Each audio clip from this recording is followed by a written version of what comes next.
Well, hello again and welcome to this number 4 documentary. Today I will try to explain something about being able to practice and why not. And I will also state that I will try to explain the reason why I record this and makes it worldwide accessible on YouTube, because that's big, to be honest. And I could ask myself the question, what interest could anyone in Mozambique have in listening to me? Well, maybe not. But I'm trying today to address all of you out there who have abilities which have been covered up.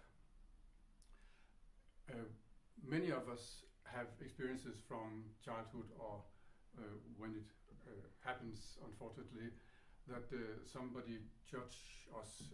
Of course, the usual story is that after 40 years, a person looks at photos and finds out that she has not got 2 huge ears, but she was told that in her childhood.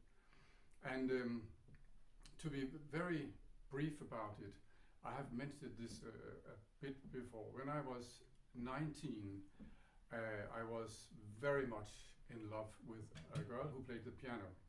And for some reason, which is too complicated to explain here, she and 2 friends and 6 parents made a kind of trial where they judged me to be absolutely unable to have anything to do with music at all, because apparently I was only interested in one thing, that is sex. And this meant that I left this trial with some subconscious idea that whenever I touched the piano, I destroyed the music I played. And if you have something like that blocking your subconscious, it's very difficult to get around it. And I had then, over 50 years, this is 50 years ago, and over these years I have tried my best. I went to the conservatory, I played, and I even went to try hypnosis to no avail. Well, I found out that if I was able to play, my father, who also played the piano, would be very sad. So maybe in order to take care of my father, I was unable to play, but it's deeper than that. So I actually ended up with 2 kinds of opposition when I play. The first one is that I have been told, and this really stuck, that I'm destroying the music when I play. The other thing is that I don't want to play unless I can do it my way, which means do it with total respect for myself and for the music. And until about half a year ago, I was unable to play more than just a few bars of this and that.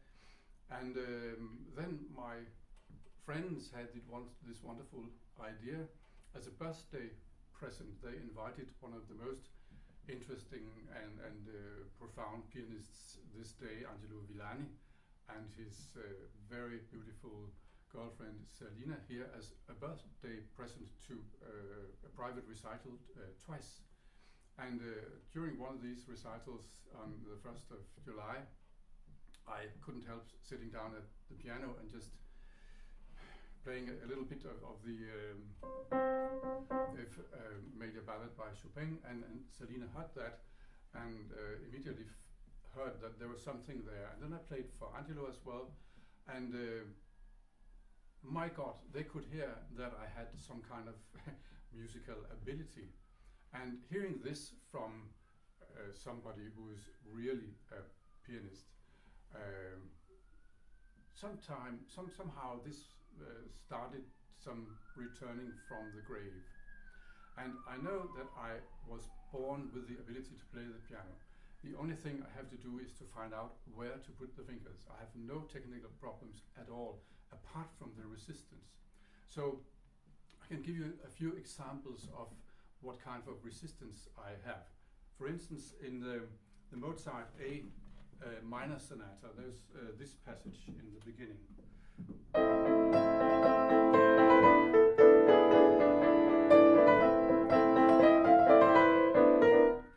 And this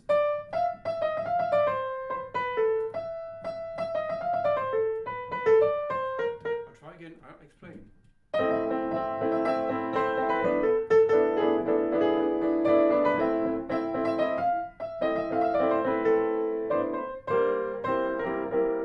This I can't play because I've practiced over and over and over again. But the girl whom I loved played this sonata, and she was unable to play this shift in key, which is from one word to another. I try once more.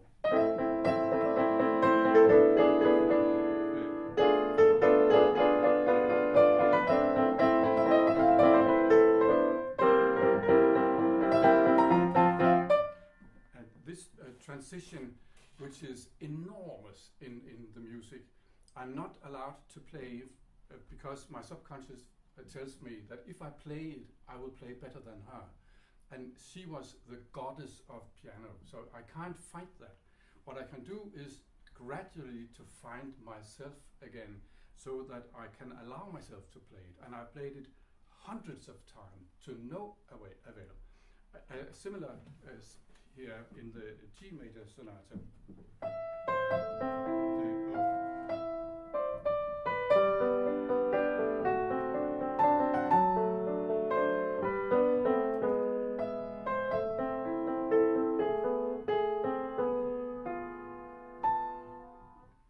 See, it's very difficult. I'll try it again, and I'll explain what the problem is. I can't practice it, but I can change something.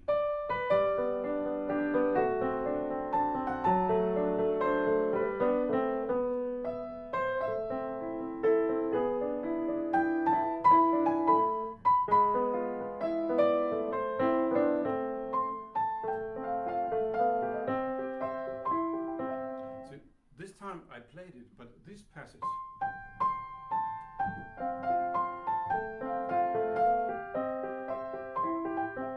has a beauty which is really out of this world, and something in me will not allow me to demonstrate that I can actually hear it, because there's still something in me telling me that I'm ruining the music when I play.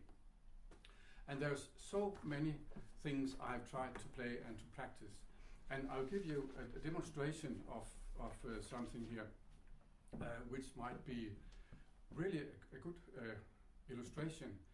In the Liszt sonata, which I tried to play a bit of last time, there's this culmination here.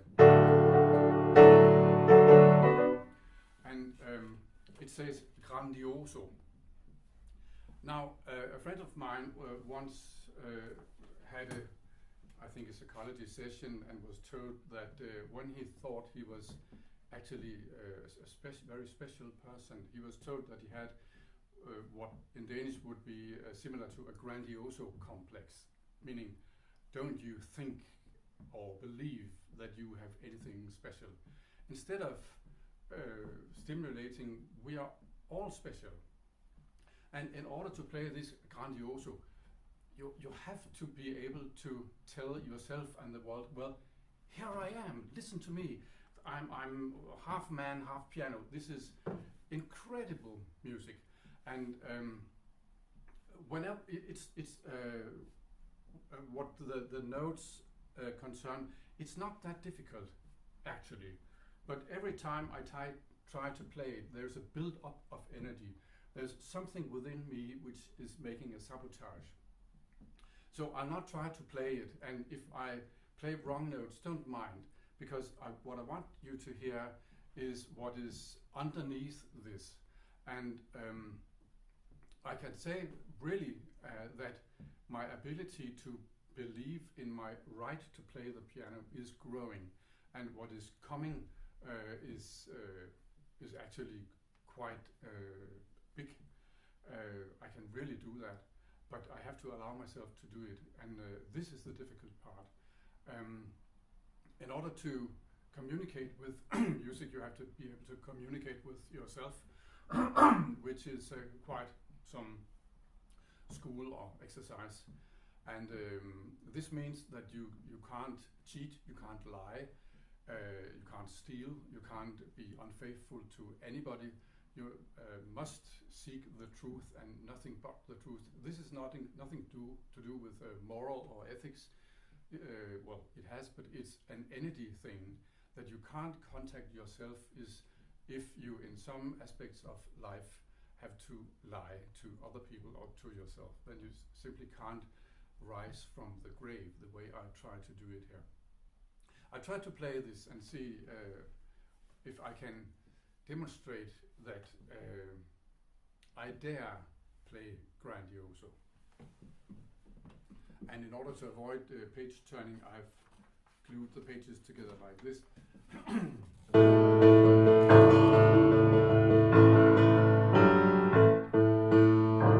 Where are we? Yeah.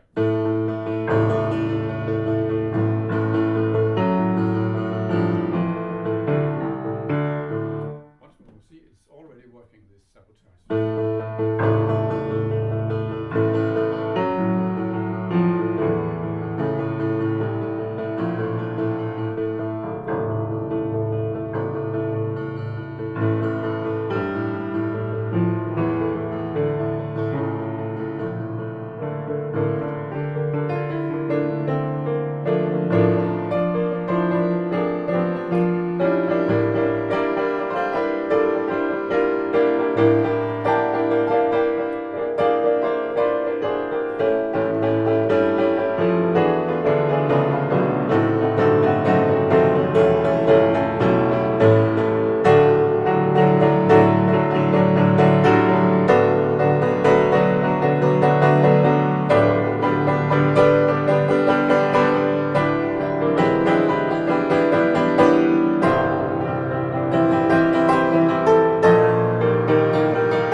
Whenever I get engulfed in it, then there's a lot of protests in me.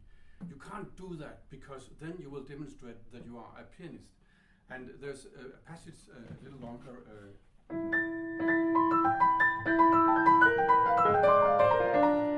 one.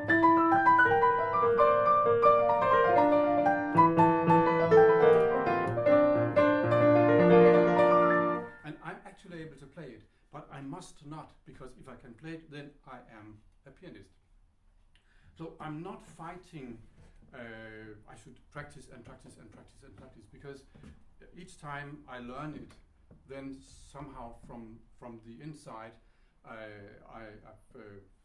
somebody or something pulls my leg, and I have to conquer that.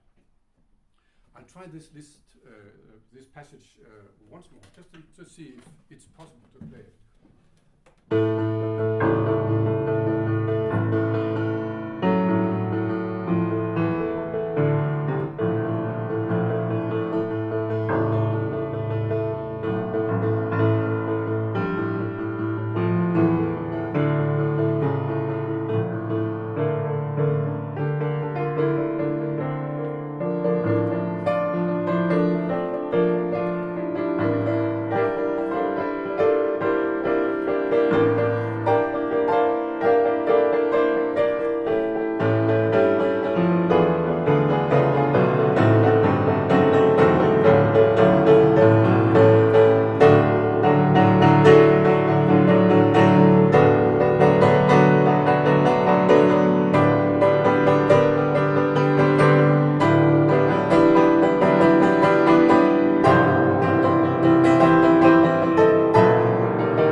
demonstrate something.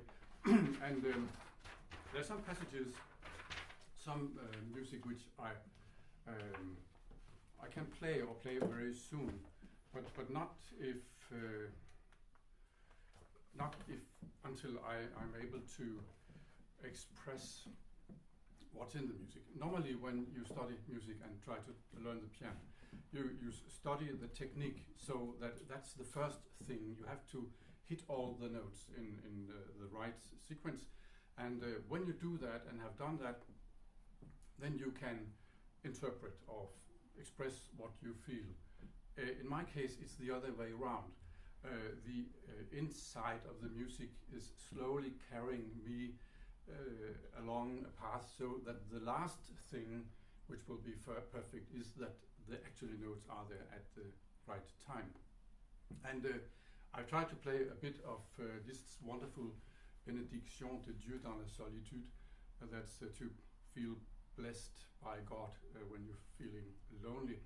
And in the beginning, there's a passage or some notes in the right hand, which are actually very difficult seen from one point, because you have to make a cradle-like shifting movement between these two fingers, and then a chord, broken chord in the other three fingers. But that's not the problem. The problem is that Liszt is able to create a sound which reminds me of, this sounds banal, but Liszt is never banal. This is very profound, which reminds me of distant church bells and songs of angels and blessings in the depth of your soul. So I'll briefly try just to illustrate this.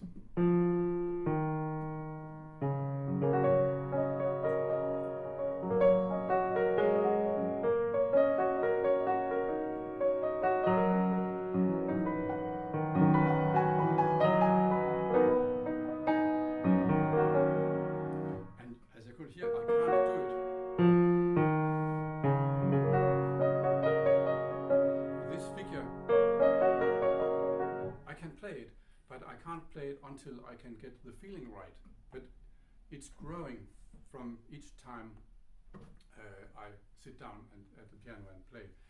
And there's processes going on in my life where I have to climb out of the grave, so to speak, in order to get this music to work. But it comes, and sometimes I'm surprised that there's things that I can actually do with my hands, which I'm not supposed to do, because it looks like a pianist. I can play quite without so much trouble octaves,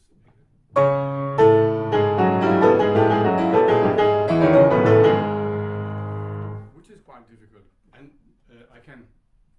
I have fights with the entire history of interpretation. For instance, in the Mozart sonata I played a moment ago, the G major sonata, then the last movement is very special, and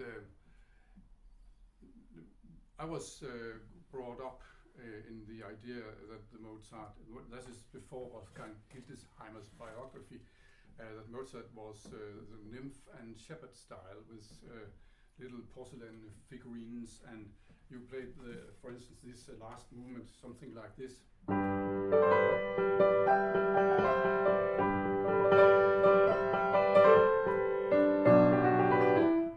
And to me, there's as much power in this as in this Rachmaninoff prelude.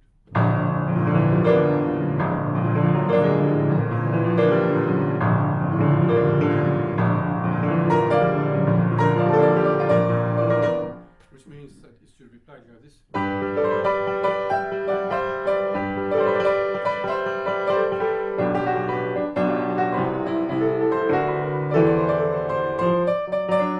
But I can't do that because the entire history of music is against me, and I have been told that I'm ruining the music by playing it. But I will eventually succeed, because believe this is what is in the music. this kind of power. And there's some purity in, for instance, the studies of Chopin. Some of them I've tried to play Opus 10 number 1 and Opus 25 number 1, 25 number 12 and Opus 10 number 12. Not until recently where I began really listening to this Bach prelude again, which I played the last time. It occurred to me that the Chopin study of 10 number 1 is actually the same thing, like pure chords interplay. And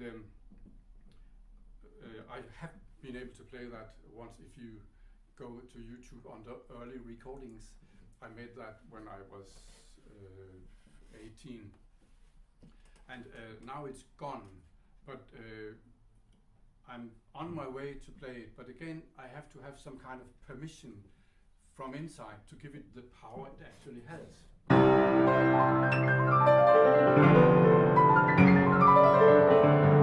see, I can't hit it.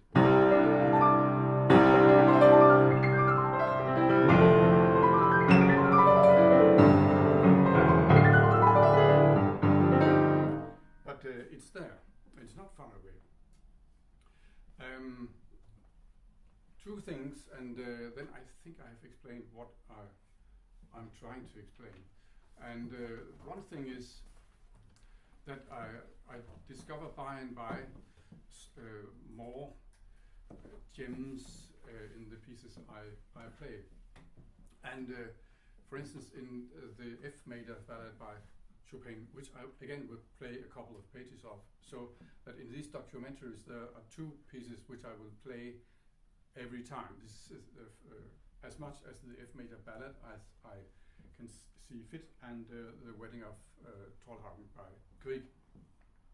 And the last time I discovered that the second phrase here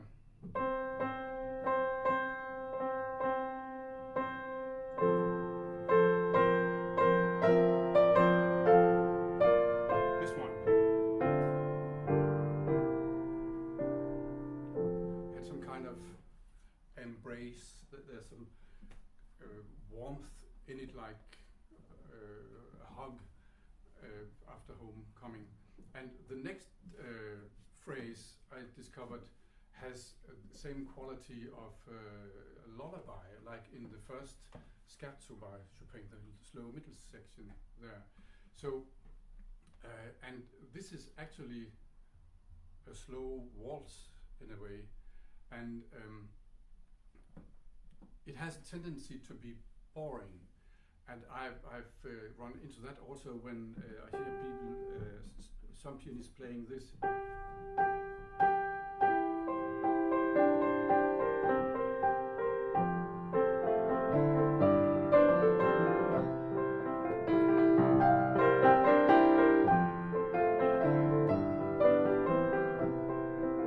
opening of the fourth ballad. And it's not boring, but you have to find the story, and you can only find the story if you can find it in yourself. You can't put it in. If you can recognize emotions in yourself in the music, then you can play it, and otherwise not. And I'm also getting better at this presto con fuoco part. This is the same with the grandioso. Now, don't you think that you are able to play the piano?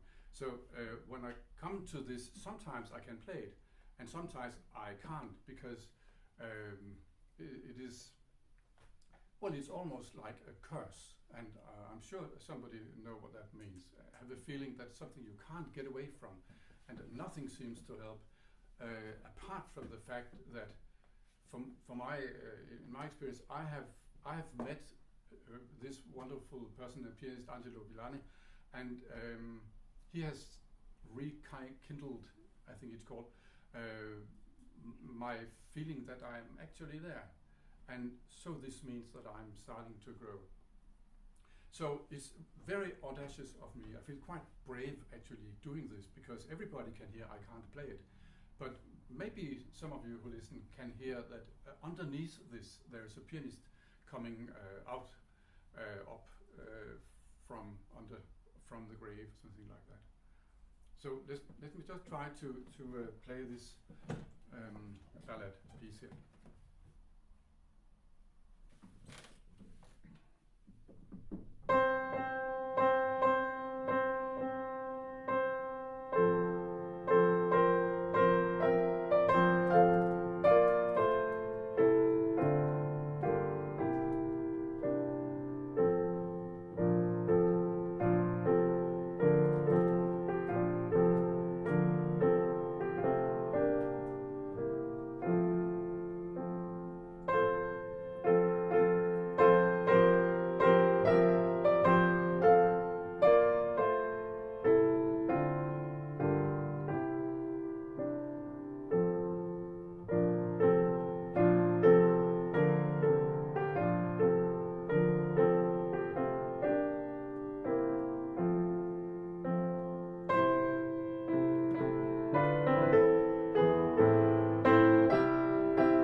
Sabotage is from Who Do I Think I Am?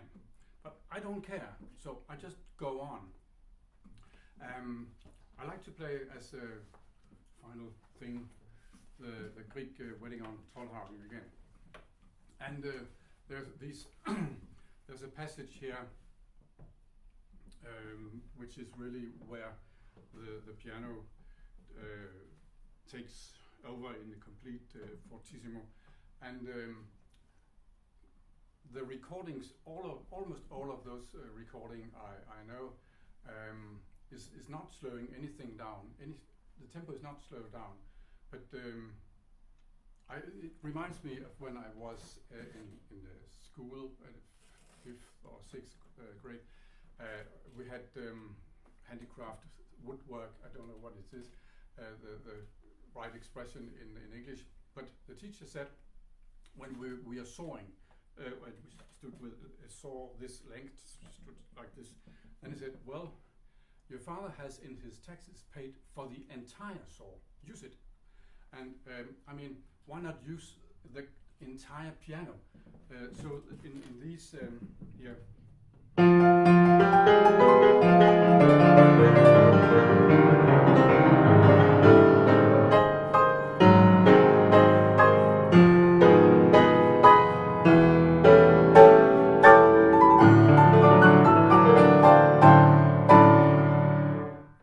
I would like to make it almost symphonic if possible, but when I start playing this underlying process that I'm actually out of my reach, out of what I say, my capacity here, which is actually not true because I can play it. It intervenes, but as I said before, don't bother. There's something else I would like to tell you. There's a passage here which is which has some kind of beauty, which this has the effect that something in me will not allow me to play it until I can get the beauty right. And I have heard some trying to get this beauty. It's very special, and maybe you agree with me that in very subtle phrases some angel suddenly appears. It's I say when it comes here.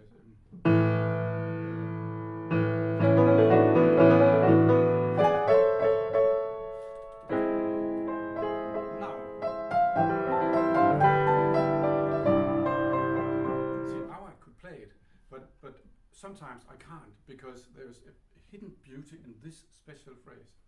There's also in the slow middle section, which begins with this.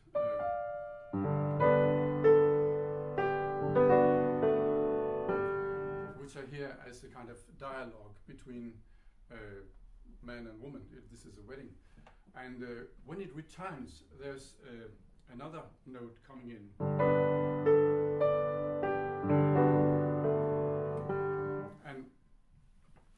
When you come to this place, this one note, which is intermingling, is changing the whole aspect into some kind of very profound human experience of recollection and thoughtfulness, almost a meditative condition.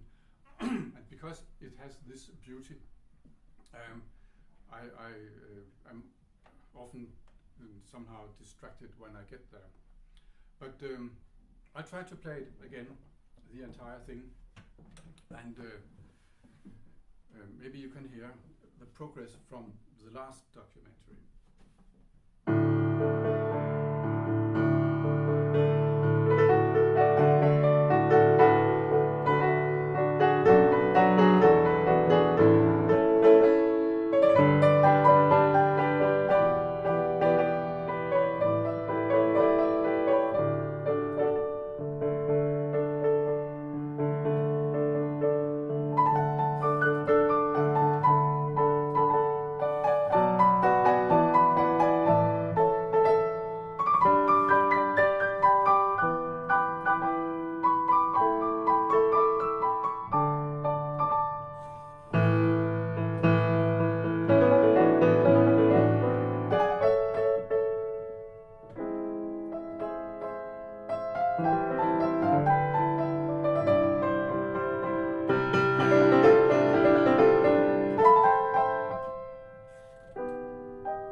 you for listening.